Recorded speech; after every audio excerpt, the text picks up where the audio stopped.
Пензионерот Богдан Дамјановски е заинтересиран за еден ТВ. Има 77 години и живее во населбата Киселавода во Скопје.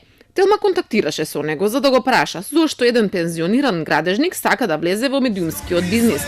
Не беше расположен да се снима, но вели дека тој е само посредник, не е иден собственик. Газда на телевизијата поврзана со Боки 13 сакал да биде извесен србин, кој долго време живеел во Холандија.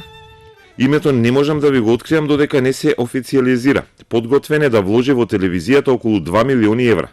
И тој е пензионер кој долго време работел во Холандија и сега сака да се врати на овие простори, а за вработените пари ќе ги инвестира во еден ТВ, затоа што за кусо време постигна голем степен на гледаност. Но според договорот до кој дојде Телма, пензионерот ја превзема БМЈ Груп, која пак е собственик на еден ТВ. Во договорот за превземање не фигурира името на србинот, како што тврди, туку на Богдан Дамјановски.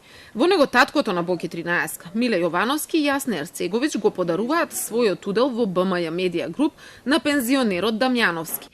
Но ова интерен договор склучен само на нотар, но не е пуштен во Централниот регистар. Таму се уште се собственици Јовановски и Ерцеговиќ. Во меѓувреме јавно се интересира за случајот. Директорот Зоран Трајчевски вели дека не смее да се впише нов собственик без дозвола од АВМУ.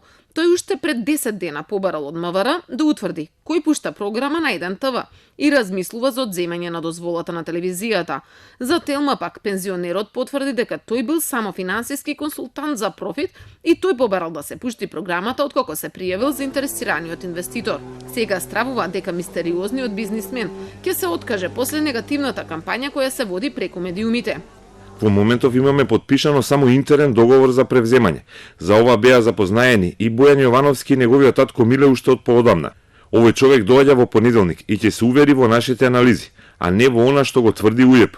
Ако продолжи оваа негативна кампања, ќе се разубеди. Инаку вчера УЈЕП излезе со информација дека има заинтересиран човек да стане газда на еден ТВ, која пак е даночен должник.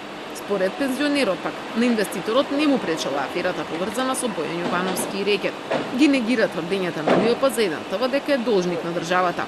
Од 14 септември во телевизијата влегле проценители кои според Дамјановски утврдиле дека има опрема вредна 158.000 евра.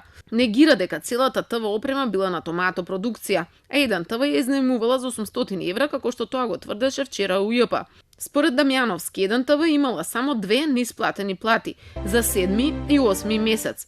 Тој веќе има вакво искуство со продажба на ФАС 11 октомври во 2003 кога посредувал за известни инвеститори од Саудиска Арабија. Тврди дека тогаш политиката му ги избркала клиентите.